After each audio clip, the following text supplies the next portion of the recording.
You're listening to NacChat with Amy Mahaffey, straight from the city of Nacogdoches, where we chat all things Nac.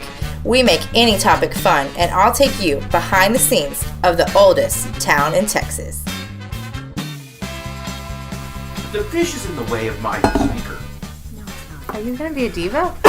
You're going to cough. Okay, you ready? You are. Oh my God, he has a list. Y'all need your paper too. I got my stuff. He has a list. I'm hijacking. Okay, you can hijack. Are you excited? No. I don't even know what we're talking about. Tell me first why you love our podcast. I listened to the first podcast. I'm really nervous today because I don't want people to not listen to another podcast. Why did you just suddenly sound formal? Like you just stopped being Keith. I have seen you walk into burning buildings, and this is ridiculous. It's funny and you're all red. It's funny the things that intimidate us. There's a fish on your desk actually that's looking at me with in a wine glass. Would it help you? It's fine. Would it help you if I set the room on fire? Would you feel more at ease? I think it would calm my nerves a little bit and give me a little bit of a place to start. But yeah, I'm a little bit nervous today. It's my first podcast. Okay. I've been listening to podcasts since you two turned me on to them with NacChat episode 1. Mm-hmm. I thought it was great fun, and I'm horrified that you're going to be the guy that makes people stop listening. That I'm going to be the guy that makes people stop listening. That they're going to say this podcast is terrible and Nac is boring, and these people I don't want to be that guy. But we have a fun song to start the podcast. There is a fun song. And Celia Philpott and Julie Drumgool will always listen. Yes, our moms love it. So Well, and my mom's in heaven, and I'm sure she's listening as well because she's so proud of her son and the fish that's looking at me in an odd way. It's a little off-putting, actually. Can we cover the fish? No. Her name's Melania. Larissa's fish's name is Donald. Which is not a political statement. It really isn't. But I just got him on Inauguration Day. And I wanted one to go orange with it. I mean, even strong Donald supporters have to admit that he's orange. Yeah, so. absolutely. And your fish is orange now. I think I did not make that connection. And it kind of has a comb over, too. It's kind of fun. And I just wanted a fish to go with it. And my husband got mad at me because he didn't understand why I wanted an ugly female fish. And I said, because I got to name her Melania, dude. And so we had like a little spat in the Walmart. And she's a beautiful bluish, purplish color. It looks like a $12,000 dress to me. Yeah, she's very Ralph Lauren, beautiful. American made. Okay, so let's talk economic development because nobody saw you gesture. It's I pointed at Larissa and gave her a mean look because she's leaving us. Because nothing says economic development like the Fire Chief. Yes. Well, exactly. That's part of why I wanted to loop you into this conversation because you do know a lot about economic development. Why is that? Because you're just why is it? Because isn't it? It's important for all of us in our community to know what it takes to put a community together and to understand all the different moving parts that go to making Nacogdoches the greatest place it can possibly be. Economic development is definitely one of those parts, and in many cases, it's the most important of those parts. Okay, so the other reason that Keith is not going to tell you is Keith did a lot of economic development in his old job in Dickinson, or as our city manager would say, in his former life in Dickinson, Texas. And so Keith brings a lot to the table. He's not just a fire boy. Chief. Yeah, uniform boy, as I like to call you. Yeah, he's not. He knows a lot about how a city works in other ways than putting out fires and getting people out of wrecked vehicles and... When I was 4 years old, I announced what I wanted to be when I grew up, and it was a firefighter and a paramedic, and I always knew what I was going to be, and it never changed. That's so cute. And as I got older, I realized that I still love being a firefighter and a paramedic, but there's a lot of pieces that go into making us successful in fire and EMS world.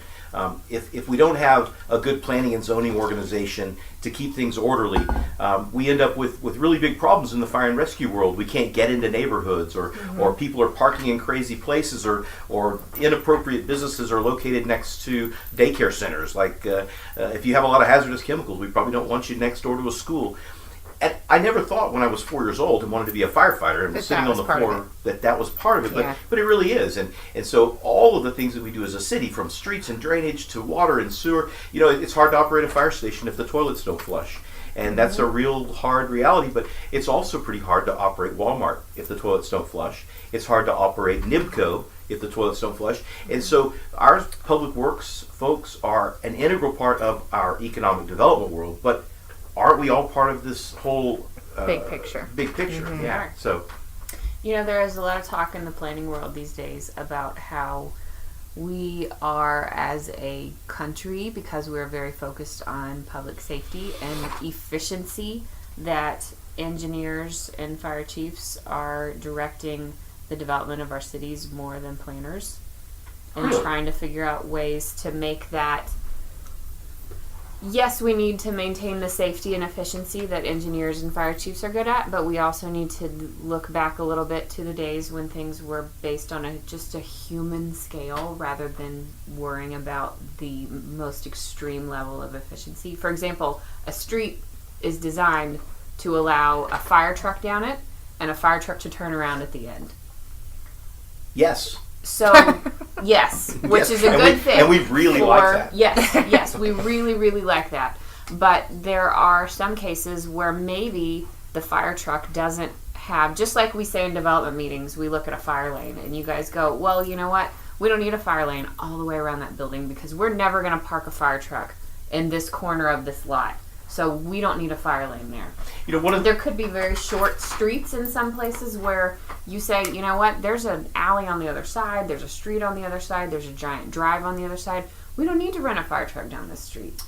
And I think that's one of the things that's really cool about Nacogdoches. And I've had the opportunity to work in other cities and to consult with other cities and to be in other places. But one of the things we do really well here is that our economic development team and our planning team and our engineering team and our public works team and our fire team and our law enforcement team really all do work together. And I know a lot of times it's the perception that that's not happening at City Hall, that there's not those relationships. But I'll assure you, Larissa knows better than anybody, we come together and try to work on those things and try to work those things out between the engineered aspects and the quality of life aspects, and balancing that with the developer's needs and making sure that they're able to complete their project efficiently and effectively. So something that we're kind of looking, I would say a trend that we're moving towards in 2017 in development is trying to look at the human side of development and maintain those safety and efficiency rules, but look at it from more of a human perspective. And I think we work really hard to make sure that we're basing our code enforcement on performance rather than prescriptions. It's pretty easy for a public official to sit in an office and write out a list of prescriptions of things that you have to do in order to be successful. But ultimately what our goal is to say these are the things that we need to be able to do to function and to be able to protect property. And let's see, there may be a lot of different ways to get there. And so an aspirin may take away your headache, but Aleve and Motrin and Tylenol do it as well. Mm-hmm. Can I advertise Yeah, we don't care. We give out shout outs to random people all the time. Okay, so Aleve is and nobody's got mad at us yet. So. Well, I don't think anyone's manufacturing Aleve or Excedrin or Motrin in Nacogdoches, so I think we're safe and shout out to all of them. Yeah. We're not giving anybody an unfair advantage in this podcast. So this is kind of leading perfectly into why I wanted to bring all three of us together in this conversation, because Larissa and I were talking the other day. Which I still don't remember, so I'm kind of nervous. Yeah, you don't know what's coming, but you got this. Is that a lot of times, and you're the perfect person, Larissa, since your new role at the Economic Development Corporation is bringing in new businesses, the misconception that I see every day, and so this whole podcast is a rumor mill, because we always do a rumor mill. Are you going to read a post? Are you going to read a rumor mill? Yay! I kind of, yeah. And so something I've been seeing a lot on, there's this cool page called Nacogdoches Talk, and it's a really positive, like, look what's going on in Nacogdoches. The administrator of the page, he's awesome, and he shares all kinds of cool stuff, and people are really Has he talked about how great our fire and rescue services are? I don't know, but not yet, but we'll find. We need to make that happen. Okay. I don't orchestrate this. It's supposed to be organic. It happens organically. Okay, I can't really drum that I don't call and say, hey, push this out. Like, I appreciate that they do it, but because it helps us talk about what we're doing. Well, that's what makes it so authentic, is he does it on his own. That, and it's stuff that if people have questions, they feel more comfortable for whatever reason writing on that page than they do on, like, the city's page. So I've been kind of like tuning into that, and a lot of what I've been seeing is like, we need this in Nacogdoches. We need this. We need that. And I think that those suggestions are awesome because we need to know those things. But is it my 15-year-old child writing in? No. Because she has a lot of ideas about what we need. No, but I see stuff about, and it's not anything wrong with this, but I see a lot of things about, we really need to get this, and why won't the city let us have this? Right. And so there's a misconception that I think you and Larissa can help explain. Yes. And so it's coming back to you. Well, yes, it's coming back to me now. The recognition is waving over me. So, and I saw this actual phrase last week. Why hasn't the city brought blank? And it's usually a very large corporation. It's a very large chain restaurant or chain store or something that's on a national scale. Oftentimes it's something that I haven't seen anywhere in East Texas.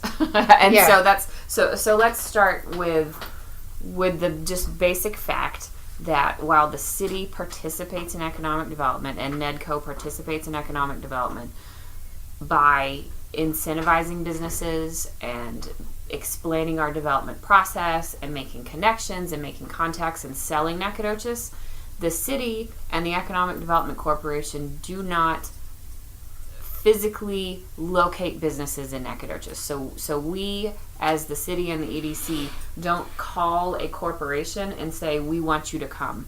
Or on the flip side, by us not calling, that has nothing to do with it. That doesn't keep them from coming. Sure. Just like you can choose which house you want to live in, right. Corporations choose which cities they want to build in. And so we do everything we can to entice them to come here.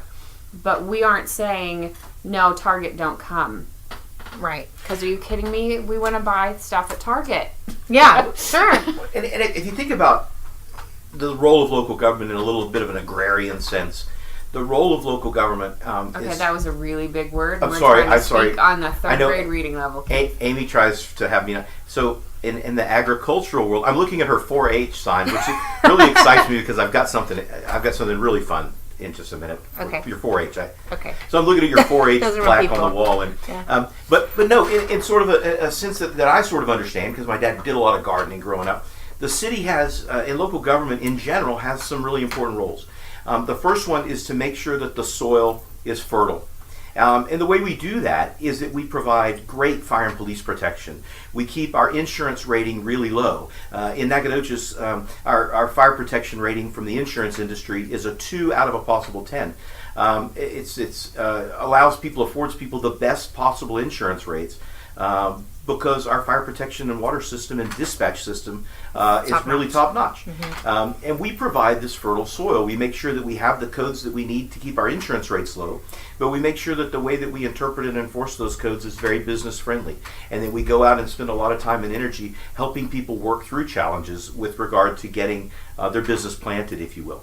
So if we provide that fertile soil and we make sure that we do what we can to keep tax rates as reasonable as we can, and we do the best we can with water and sewer rates, and we do the best we can with garbage rates, we create a fertile soil. Now sometimes we have challenges in those areas, and sometimes we have things that come up that we have to address, but in general we make that fertile soil.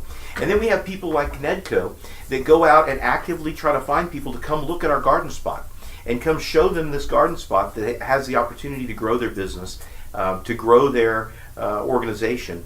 Then it's up to them to make a decision if they want to plant. And that's the real reality of it. So, Amy, as our agricultural specialist, tell me crops that work well in East Texas. Like, we've got blueberries grow well here. I know watermelon grow well here. Chickens and beef do well here. Grass valves and dog food do great. You can't raise goats and you can't raise sheep very well because of the soil. Point. Okay, so I'll put a tally next to my fertile soil. Sticky note since you said it 7 times. I was taking a tally. Okay, making me laugh. I'm continuing the analogy though. I'm nervous. I'm scared people are going to tune out because of me. No. So we're talking. No, they won't. I promise they won't. So we're talking about economic gardening, which is a real theory and it's a real thing. So in Nacogdoches, blueberries grow well here. Mm-hmm. Well, something that doesn't grow well here, grapefruit. Yeah. I'm just guessing. Sure.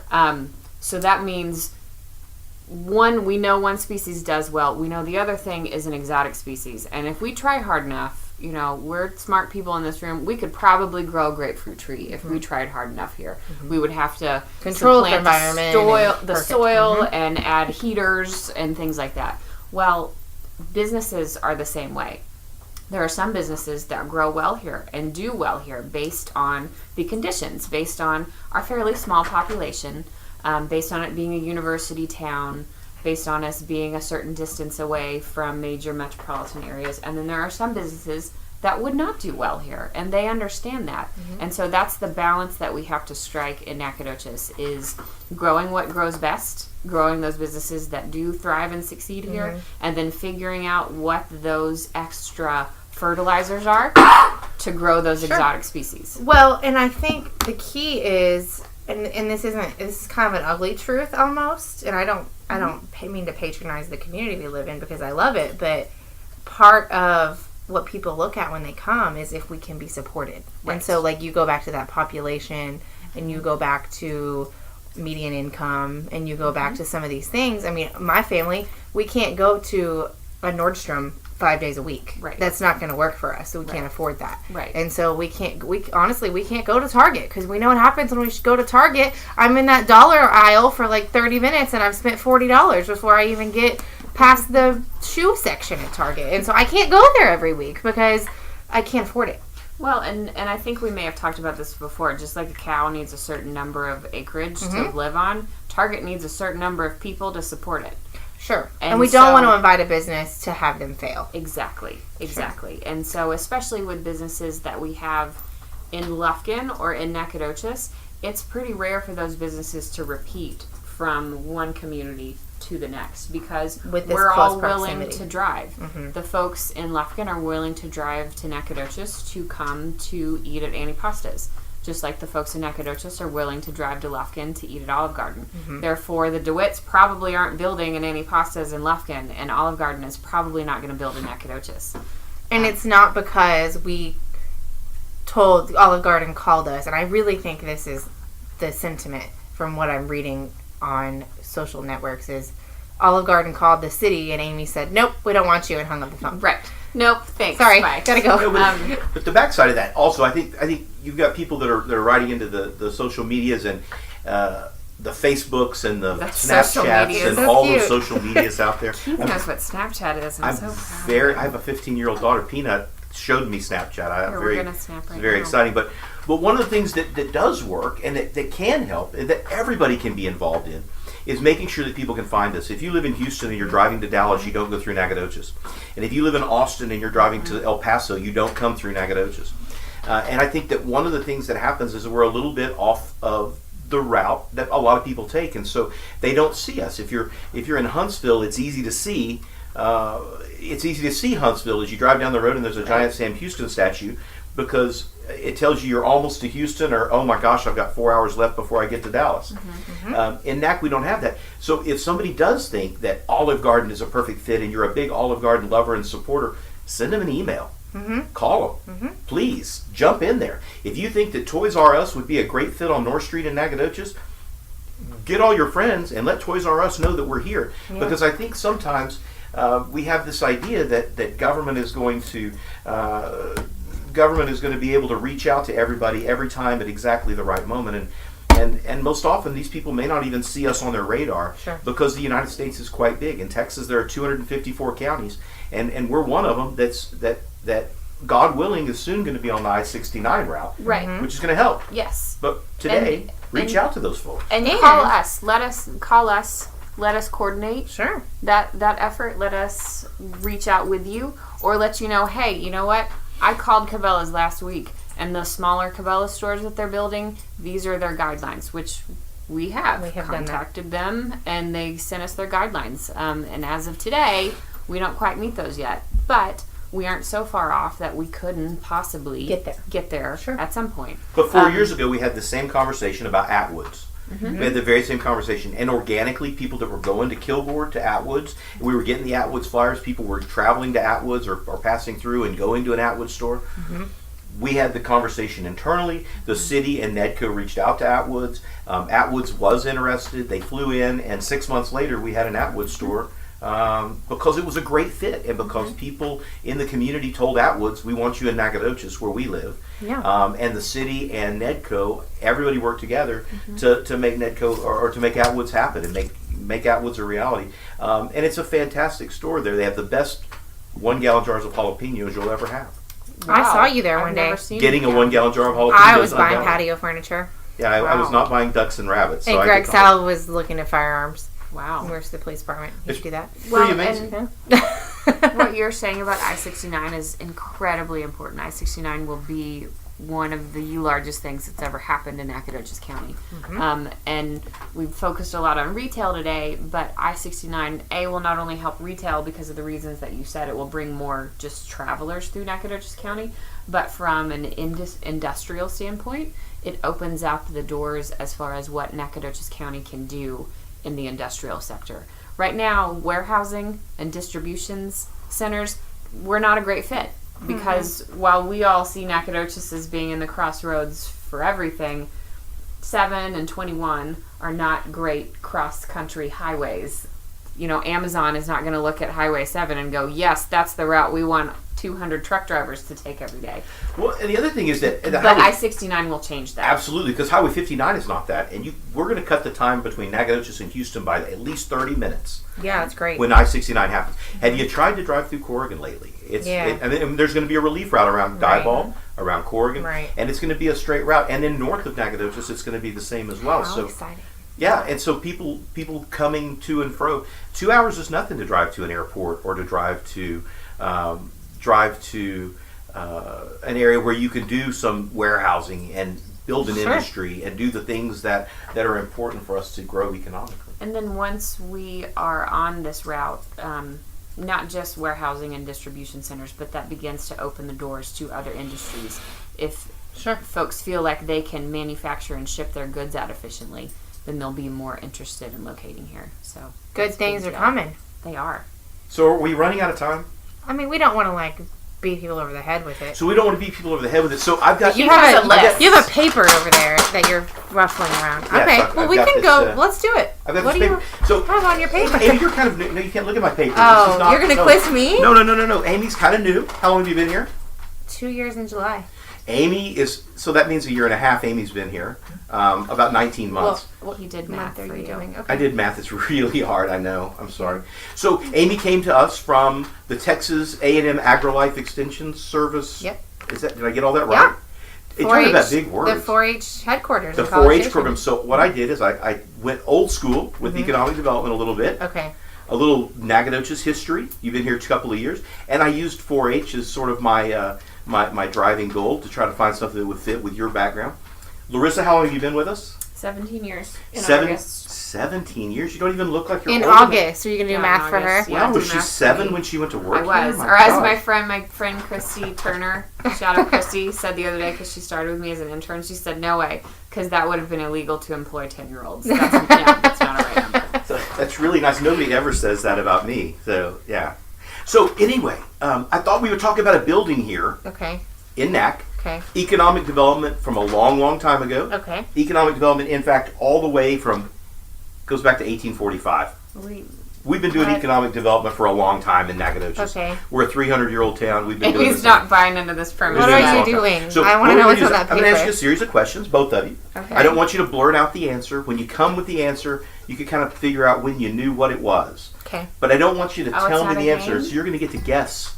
What it is you're talking about? What it is I'm talking about. Okay, I'm ready. I'm excited. I want to blurt out answers. Is it okay to play the game? Yeah. Yes. But I want to go through all of the because I really worked hard on this. Okay. Okay. I see that. You're so excited. I don't want my part of the podcast to be the reason that people tune out. Well, quit saying to episode that. 13 Nobody or wants whatever. You know, like when a long time ago when you were like dating girls and you'd go, I really want you to like me. I hope that when I did that, you didn't like me. This is what you're doing to our podcast right now. So I'm ruining the podcast? No, you're not ruining it. You're just I knew I was going to ruin the podcast. You cursed me. When you met Ashley, you were like, I really want you to like me a whole lot. Do you like me? Do you like me? Do you really like me? She would have been like, no, done. See. And as I look over, Carly, the intern's reading a planning magazine, which tells me this is really exciting. Carly is the communications assistant. I'm sorry.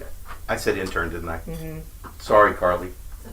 Okay. She forgives you. Give me this Okay, look. continue with your economic development game. So, this building was constructed when the 15th president was in office. Okay. Who was the 15th president? No idea. Anyone? Larissa's got this. Number 15. I'd have to run through them backwards in my head. So you get like number 1 and number 43, but somewhere in the middle you Well, lose track. after about 4 or 5, they start to kind of run together. So. James Buchanan? Oh. Okay. Yeah. Everybody's favorite president, James Buchanan. Is that the one that's on Parks and Rec that they talk about? No. Oh, Isn't no, it? no, Oh, okay. No, I don't remember. I don't think he was from Indiana. Sorry. No, So- he wasn't from Indiana because no. Okay, sorry. This building was built to house a group that was chartered 23 days before Congress annexed Texas. Okay. Pretty good. Okay. Okay, you got it yet? You already figured it out? I Because think you've been so. here too almost. Go, 18, read your think so. list. So it was considered very normal during the early years. I know. And then here's our 4-H's. I know. Okay. What's my call-in? Okay, well you're going to win the piece of gum what's that's my in my buzzer? pocket. What's my buzzer? Economic development. That's my buzzer. Okay, you win. So here's our 4-H's, Amy. This is for you. She's a historic site. Okay. She was once a headquarters during Reconstruction. She was a hospital for the Confederate soldiers. And she was built for higher education. Can I buzz in? What's the building, Amy? Can I buzz in? 19 months? I don't understand. Okay, Larissa. The old university building. The old university building. Ding, ding, ding, ding, Yay! Good job, Larissa. If you haven't found the old university I know building, where it is. she's on the TJR I campus. was confused by the pronoun. The she, but I get it now. A building is always a she. Is it? It's like a boat? A building's always a she? I think a building's always a she. I don't know. We call City Hall she because it's named after Gladys. Oh, Hampton. well, I always thought it was a she. Yeah. But the old university building in Nacogdoches at 515 North Mound Street on the TJR campus. Wow. It's beautiful. Giant columns, red brick. I thought we were It's going to talk about agriculture. That's why I was trying to figure absolutely I was very beautiful. confused. 4 H's. 4 H's. I see. Headquarters, hospital, historic, Wow, higher ed. Did a lot of homework. But it was, you're right though. That's interesting. It was great economic development because they brought a teacher's college here. It was one of the first universities in Texas. So the first non-sectarian, the first non-religious university in Texas, the people of Nacogdoches went to the legislature of the Republic of Texas and said, we want a university. They chartered it. They moved around this college around town until they were able to get the money together to build the old university building. That building changed and evolved over the years, right? It started out as a teacher college. It was several other universities had a presence there. It was a hospital during the time that it needed to be. It was a lot of different things. And in the 60s, it became a historic site. But until the 1960s, that thing operated in education in some way. For 55 years, the Nacogdoches ISD used it as classrooms and used it as a place to educate young people. So really economic development. Education has always been an important economic development driver in Nacogdoches. Because you can imagine in the 1840s, that was a hopping place. Mm-hmm. You know, that was a big deal. And then when SFA was brought to Nacogdoches in 1923, that was probably the second largest economic development driver that had ever happened in Nacogdoches. And when we think about SFA came in 1923, there were still horses and buggies on the road in 1923. Cars came around in the teens. And so cars were open-top Model A's and Model T's, and they were sharing the road with John Wayne and those guys. John Wayne? Wait, what? John Wayne in the old Western movies. You know, we didn't get paved until the 20s. It's when we first got bricks. We were dirt roads. Mm-hmm. Why was John Wayne Swinging here? doors. Well, I don't know that John Wayne actually was It's here, a metaphor to, like, that's the time. Cast your mind back to that scene. Cast your mind back to a John Wayne movie. Is that okay? Yeah. Not the Alamo, though. Well, because that's probably in San the Antonio. closest to be. Okay. Yeah. Yes. So I'm kind of competitive. You didn't really and like my 4-H game. I'm just sorry. mad that I didn't get it right. So it's not you, it's me. Nobody's ever listened to this podcast again. Well, on that note, thanks for tuning in, everybody. Episode 10. Yay, double digits. What's up? Are we going to do a rumor mill? The whole episode was a rumor mill. Oh, but I saw some really good ones on Facebook that I wanted to talk about. What were they? Let's do a rumor mill. We don't care. We have no script. Can't you do all that? Okay.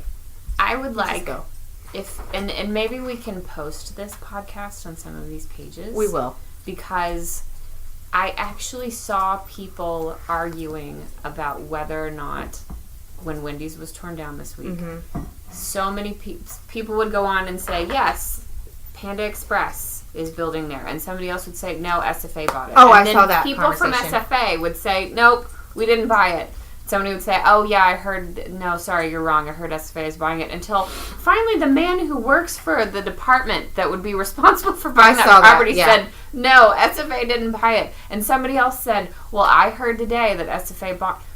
And I said, they pulled permits in February for Build a Panda Express. I understand the way the rumor mill works. And what I want to know is, tell me who you got that information from. Yeah. Because I want to educate those folks. Just in the same way where somebody says, well, I heard that Nacogdoches told XYZ business, no, they can't locate here. Tell me who you heard that from. And how many people missed the awesome Photoshop? Right.